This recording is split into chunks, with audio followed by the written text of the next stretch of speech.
To AP today news. సీలేరులో భారీ గంజాయి పట్టివేత. అల్లూరి జిల్లా చింతపల్లి.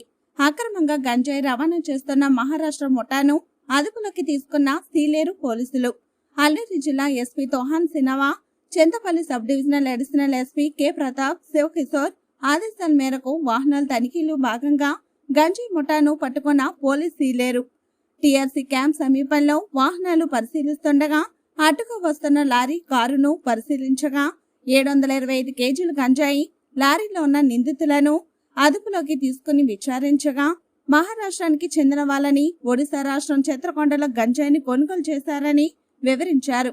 గంజాయి ముఠాను అదుపులోకి తీసుకుని లారీ, కారు, 2 సెల్ ఫోన్లు, 1300 నగదును సీజ్ చేసి నిందితులను రిమాండ్ కు తరలిస్తామని, గంజాయి విలువ 1,50,00,000 ఉంటుందని తెలిపారు. ఈ కేసును ఛేదించిన సీఏ అశోక్ కుమార్ ను, సీలేరు ఎస్ఐ రామకృష్ణను, పోలీస్ సిబ్బందిని అభినందించారు. స్విఫ్ట్ కార్ని కూడా మనం సీజ్ చేయడం జరిగింది. ఈ తరలిస్తున్న ముఠ మహారాష్ట్రకు చెందిన ముఠ.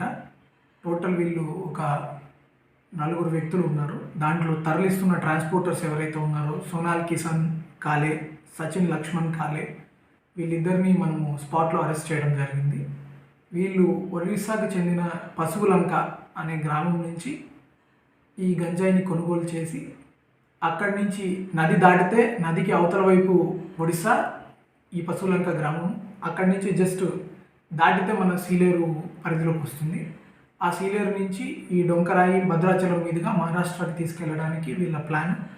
అది మనం ఈ వెహికల్ చెకింగ్ ద్వారా, తర్వాత కొంచెం ఇన్ఫర్మేషన్ ద్వారా ఎప్పుడైతే అక్కడి నుంచి మన సైడ్కి మూవ్ అవుతున్నారని తెలిసిందో ఇమీడియట్లీ మన సిఎస్ రెస్పాండ్ అయ్యి ఈ గంజాయి ముద్దాయిల్ని పట్టుకోవడం జరిగింది. వీళ్ళతో పాటు తర్వాత మహారాష్ట్రలో అసలు కొనుగోలుదారులు ఎవరు, దాని తర్వాత ఇతనికి ఒడిస్సా గ్రామం చెందిన పశువులంకలు అమ్మిన వ్యక్తి ఎవరు అన్నది డీటెయిల్స్ మనం సేకరించడం జరిగింది. వాళ్ళ మీద కూడా వెంటనే ఒడిస్సా పోలీస్కి, మహారాష్ట్ర పోలీస్కి ఇంటిమేషన్ ఇచ్చి వాళ్ళ కోఆపరేషన్తో వెంటనే పట్టుకోవడం జరుగుతుంది. తర్వాత ముఖ్యమైన విషయం మనం గుర్తుపెట్టుకోవాల్సింది ఏమంటే, మన ఏరియాలో ఈ గంజాయి అనేది ఈసారి కల్టివేషన్ అనేది చాలా తక్కువకి వచ్చేసింది.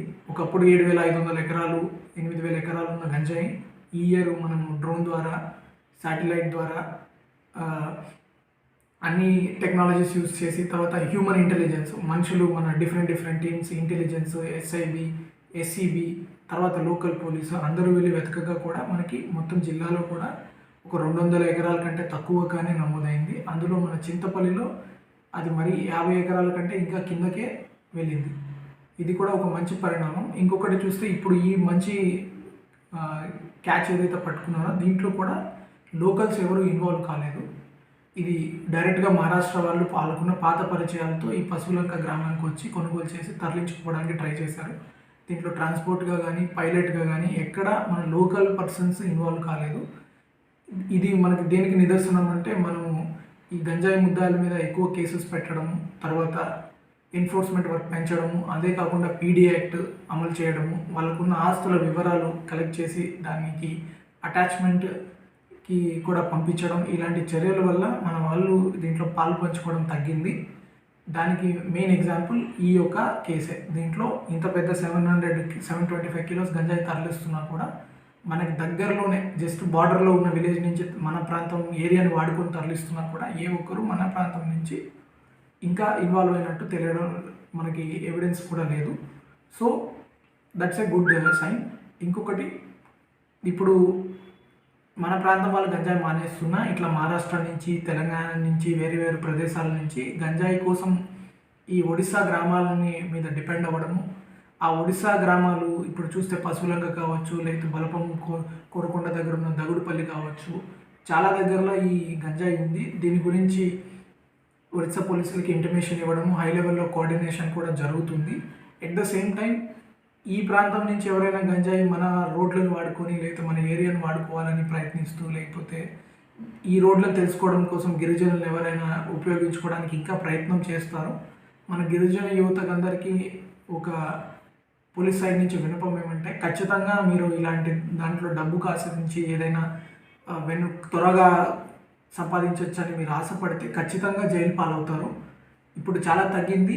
ఇంకా కూడా అదే మెయింటైన్ చేసి పోలీసులు గవర్నమెంట్ అందిస్తున్న పథకాలు కావచ్చు, లేకపోతే ప్రోగ్రామ్స్ ద్వారా ఆల్టర్నేట్ లైవ్లీహుడ్స్ ఏర్పాటు చేసుకోవడానికి కృషి చేయాల్సిందిగా కోరుతున్నాము. Thank you.